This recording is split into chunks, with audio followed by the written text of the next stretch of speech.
Welcome to Gurukul Lectures in the ongoing series of leadership and team development. In the first half, we have talked about the concepts of coaching and mentoring.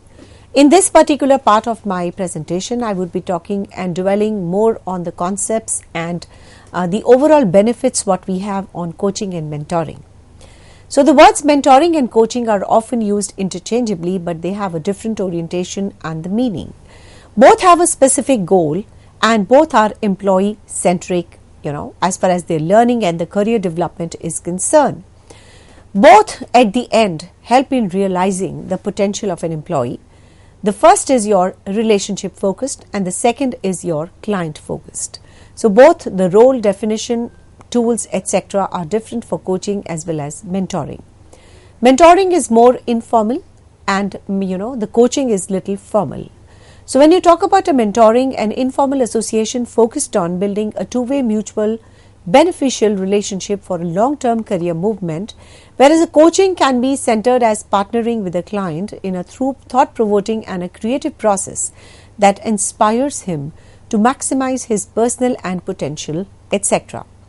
So the role of a mentor is definitely identified and it is extremely influenced by his life story, by his upbringing, by his professional life. So he will give some suggestions, he will throw some light in that direction and being influenced by the past. Whereas when you talk about a coaching, it is all about listening to a person, identified with what they need and helping them developing an action plan. So the emphasis is on the person or a client finding solution, not instructing and leading them. So certainly, there's a big difference between mentoring and the leadership coaching, and both are the task. These are very essential for the organization and the leadership growth. When the development programs combine and mislabel the two, the leaders miss out. So what's the difference and why should we care is very, very important. What mentoring and the leadership coaching actually mean and why both are important for the leadership development. The mentoring is more relationship based rather than performance based, whereas the mentor shares his own personal experiences, insights and knowledge to the mentee. The mentoring isn't focused on the specific skills and the actions to improve them. It's about an overall performance and development. And on the flip side, if you talk about the mentees may also share their experiences with the mentors. So they can ask them for the advice, they can ask them for the vent, they can ask them for the test out of the new ideas and more. So the relationship matters in development. While the mentors, they don't lead the leaders to immediate action and change. They are still an important part of the leadership development. New leaders need that guiding hand and overall they are confident and they are professionally growing if they have the mentors.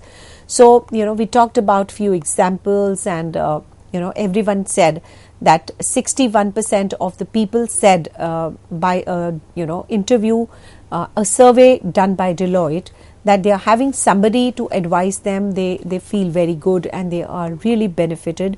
And 44% of the employees said that, with a study which was conducted by Gallup in May, they found that 44% of the employees surveyed who said their managers, who hold their meeting regularly, they meet regularly, they feel more connected to their job. So in order to build a connect, these things are very crucial.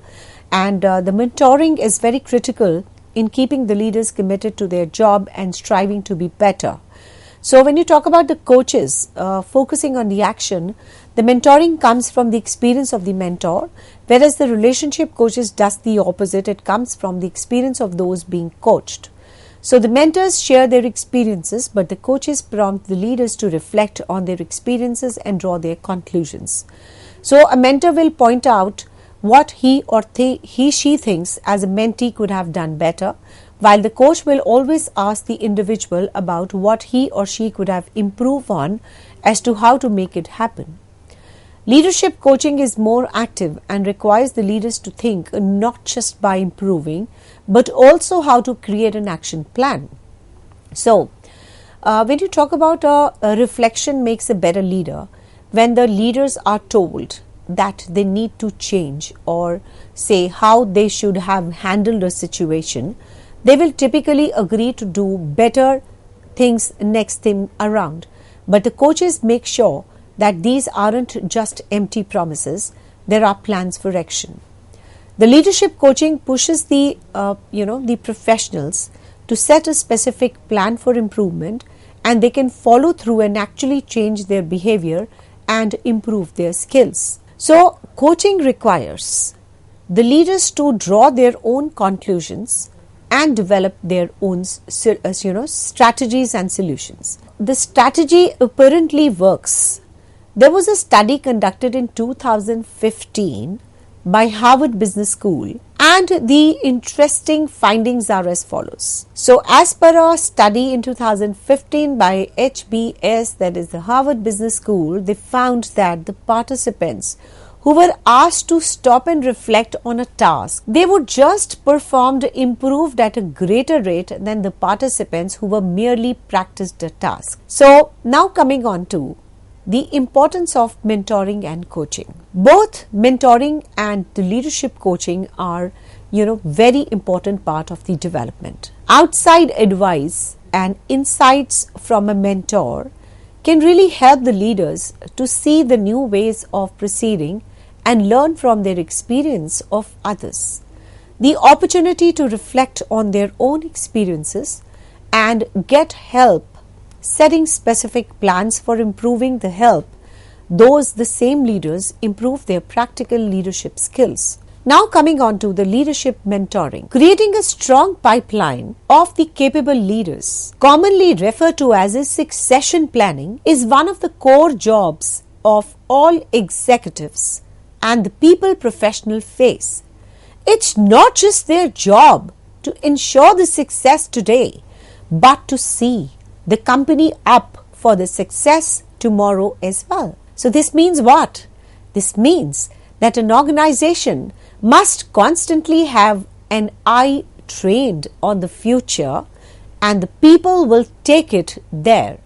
So there's no better way to develop the great leaders than by granting them time, granting them advice and insight from the current leaders. That is called as mentoring. So the leadership mentoring is a tried and tested method for developing the best leaders of tomorrow. How mentoring helps?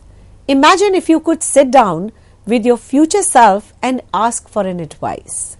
You would have some incredibly wise and valuable snippets to share with your current self that would really help you navigate the coming months and the years, and will also enable you to better prepare yourself for what to come. So we will all think of our journey as absolute unique, and while there are of course some unique elements including you, so there are far more similarities and shared experiences between your path to X and Y and someone else's path to said the same destination. Because of this fact of life, many of the leadership challenges the leaders of tomorrow will face and the leaders of today have faced. So when you talk about learning from seeing, the leadership mentoring enables the mentees to see what great leadership looks like, as the mentor is typically leading them using soft leadership skills to effectively communicate. So the leadership skills to encourage them and drive them forward, and hard leadership skills to hold them accountability for a real progress. So feeling how the mentor coaches and mentors and the mentee through the process enables the mentee to learn about the people management, discover as to how they like to be treated for a superior, and learn what type of encouragement and interaction spurs them to be the best version of themselves, and the hallmark of great leadership and great mentoring. So the mentors also provide the mentees looking for improved leadership for development of the tool activities and the practical suggestions for transitioning to become a better leader. Mentoring isn't about a coffee chatting an odd bit of verbal advice, the great mentors spur the proactivity in the mentees and encourage them to participate in the activities, in the tasks and events which will better prepare them to achieve their overarching goals. A good mentor will know how to draw a mentee out of their comfort zone into more leadership-oriented environment and scenarios, and can also talk about with the mentee about how they can address certain scenarios they are encountering in a real life, putting the leadership skills into a real-time context and a real-time practice. So, networking and sponsorship. In addition, a certain great leadership mentor naturally has a great network of the leaders.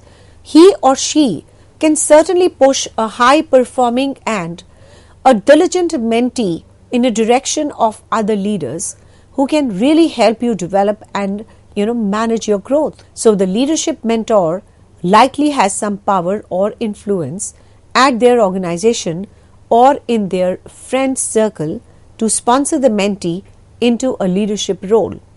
And should that be the appropriate and fruitful for the mentor's own reputation. Now coming on to the conventional mentoring. What is the concept of conventional mentoring? Mentoring has historically been seen as a pretty one-sided affair, where the mentor volunteers their time at a cost and the mentee profits with the advice, insights, etc. Whereas if you talk about the recent times concept, however, this notion has actually gone into a paradigm shift. The benefits of being a mentor has become almost equally valued and sought after for a number of reasons. The reverse mentoring. One of the reasons is that in today's rapidly evolving workplace, the mentees can actually mentor their mentors. More and more executives, managers, and the leaders are leaning on their younger and less experienced colleagues and the network to understand new technologies and the consumer preferences straight from their horse's mouth. Jack Welch, the former CEO of General Electric, popularized a reverse mentoring in the year 1999 when he required 500 of his top executives to pair up with their junior associates for the purpose of learning how to use the internet. The reverse mentoring is a great way to use the existing company resources to bolster tech savviness in the senior colleagues and also helps to connect the different demographics and the age cohorts who don't always understand or support each other as much as they could, holding up the mirror. It's long been known that one of the bestest way to test your own knowledge of a subject is to teach it. This mantra also applies to mentoring. Does the mentor advocates for a certain style of leadership which they fail to practice? Does the mentor see the negativities and the negative tendencies in the mentee's own managers which they themselves have exhibited or continue to exhibit? How much can the mentor actually explain about being a leader? How introspective and self-assessing has the mentor been over their own career?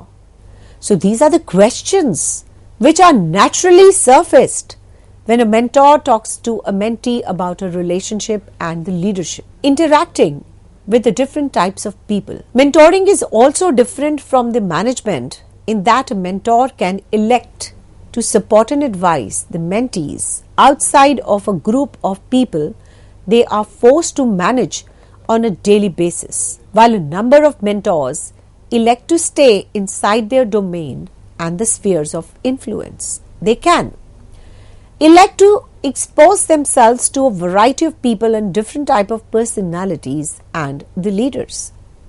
In fact, the number of mentor movements, including the mentor, have the responsibility of the male leaders to mentor more women and the same idea stands for other underrepresented groups.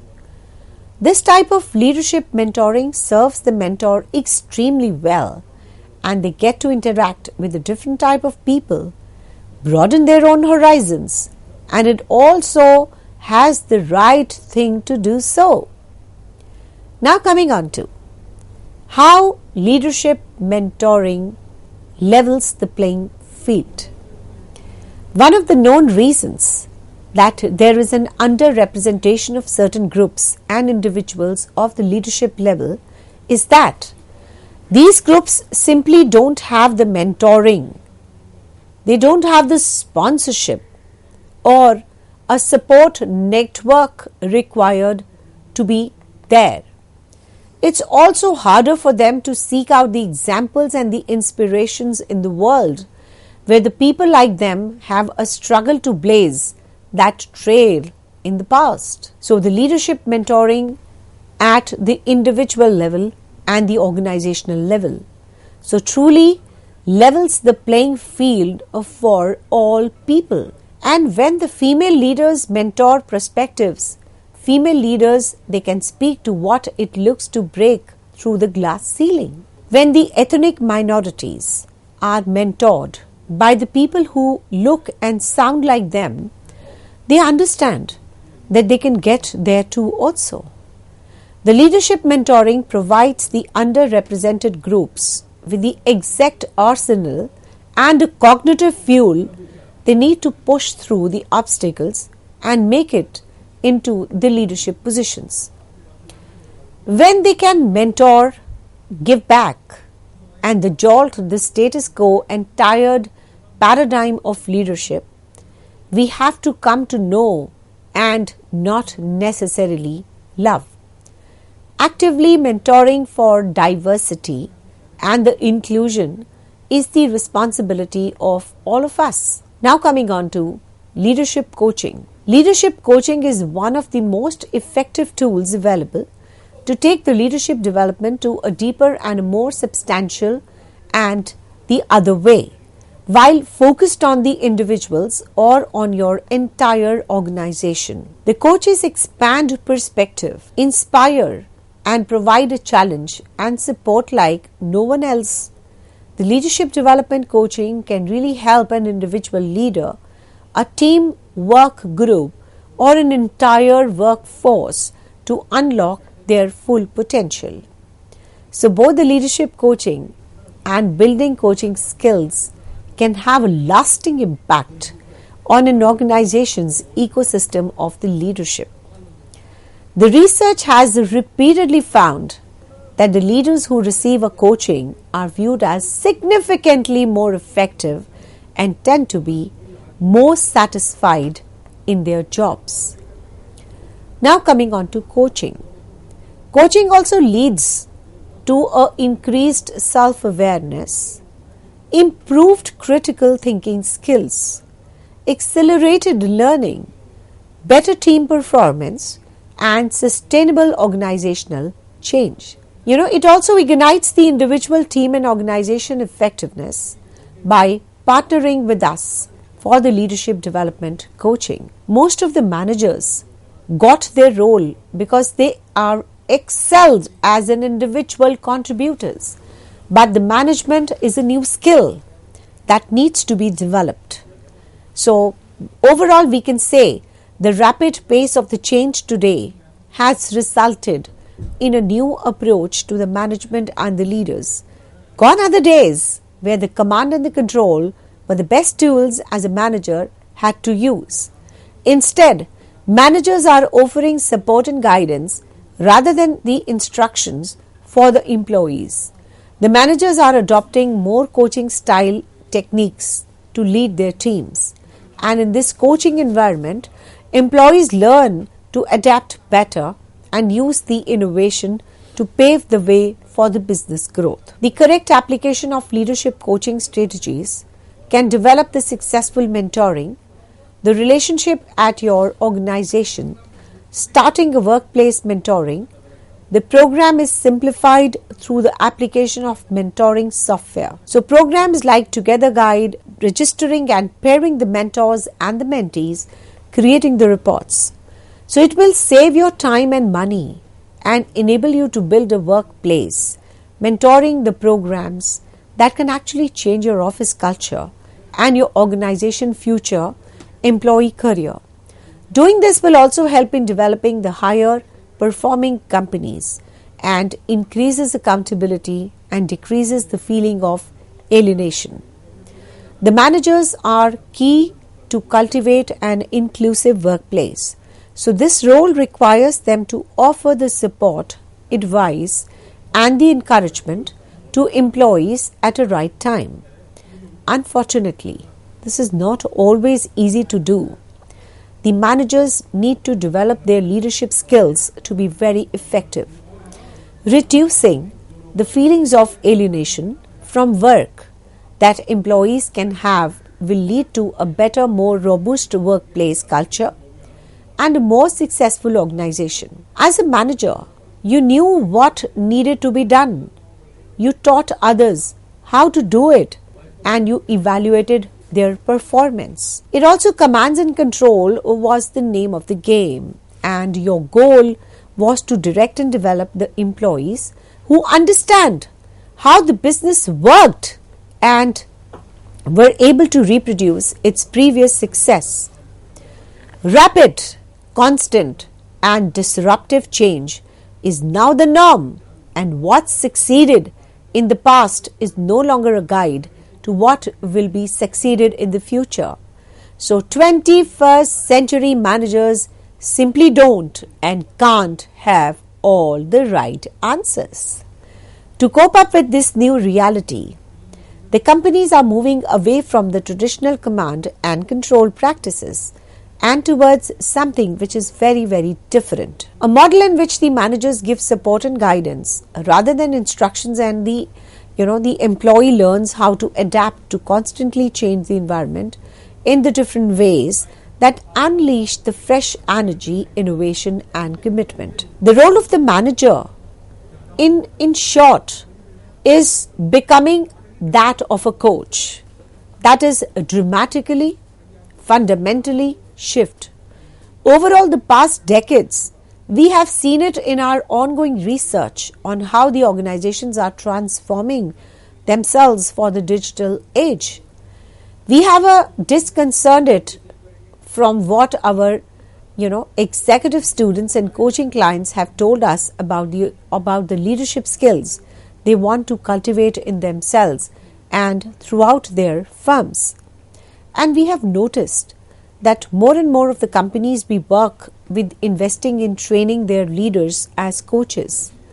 Increasingly, coaching is becoming an integral fabric of learning culture, a skill that good managers at all level need to develop and deploy. Coaching is much more than just consulting that helps the executives build their personal and professional skills. That work is important and sometimes very vital, but it's temporary and executed by outsiders. Coaching is more about the kind that creates a true, learning organizations. It is an ongoing and executed by those inside the organization. It's work that all managers should engage in with all their people all the time in the ways that help define the organization's culture and advances in its mission. Whereas an executive manager as a coach, they ask the questions instead of providing the answers.